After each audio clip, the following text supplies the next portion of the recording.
one of the things is when you do force-on-force training, a lot of guys complain, God, I got shot in the hand. God, oh, that hurts. It hurts. These, I'd like you to try these on. And they're moleskin on the inside, but they're all padded on the outside. So if you're doing force-on-force training, do you carry a Glock? Yes, sir. Okay, well, there's a Glock with some magazines, and there's also a Smith with a couple, and the AR-15. Now, the one thing about the AR-15 that you're going to like, all you got to do is change the bolt.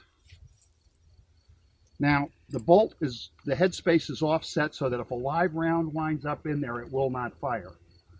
The other advantage is we recommend buying the force-on-force mags.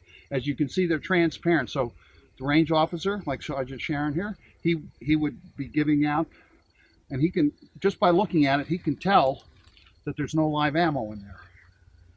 And like I say, all you do is change the bolt. Pop the pin, pull it out, put the bolt in, standard. Another interesting thing about this gun, and all these guns, by the way, I ran acetone. We use rubbing alcohol. This shoots better dry. So in other words, after you clean your gun, you'll want to take a swab with rubbing alcohol or acetone, run it through the barrel, completely get all the oils out of it, and it will shoot better.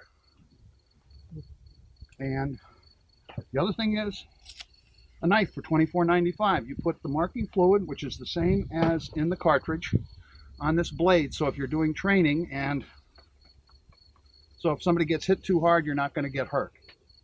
But it marks your target. It marks your target. You score. And like when he shoots me, you're going to see me all covered with paint. I'll throw this in the washing machine tonight, hanging out to air dry. I'll be perfectly clean tomorrow. I've been shot about 100 times in this outfit. The other thing is we also sell groin protection, and that's the first thing. I pulled up your T-shirt 16 times, and yeah, it well, anyway, doesn't quite work. Having been a catcher, yes, especially when you miss the fastball.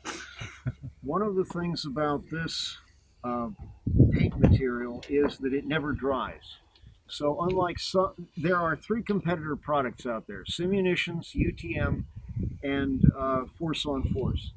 With Force on Force, you don't have any shelf life issues because the fluid will not dry out in storage, and also it allows you to do some training in non-traditional areas.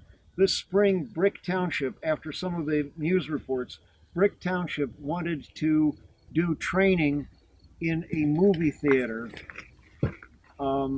just to prepare their officers for what they would encounter. And they were able to use the movie theater in town because cleanup was no problem after the fact. When Joe and I, Joe is our sales manager, he and I went down for, well, Joe went down for CERT course on Force, and I went down for my recert. We fired some marker rounds in a metal door. Now, it was a hot day. 3 hours later, now this thing was in the sun for 3 hours. One rag, wet rag, wiped it off. Stuff didn't dry out. Not talking in the hot sun. The other advantage is if you're doing training outside and it's cold, it'll still be liquid. So, and the other thing is when you're done, you sweep up the cartridges. Wherever your aluminum beverage can disposal bucket is, you dump the cartridges in there because they're aluminum cartridges and they're recyclable that way. So in other words, sweep the plastic pellets up, you can dump them in the regular trash. There's nothing carcinogenic. The glycerin they use, by the way, is a food grade glycerin, and it's a food grade dye. So, right, and it's a non-toxic lead-free primer, and there's no gunpowder in it. So if you're using it in an interior environment, you're not breathing in any toxic fumes.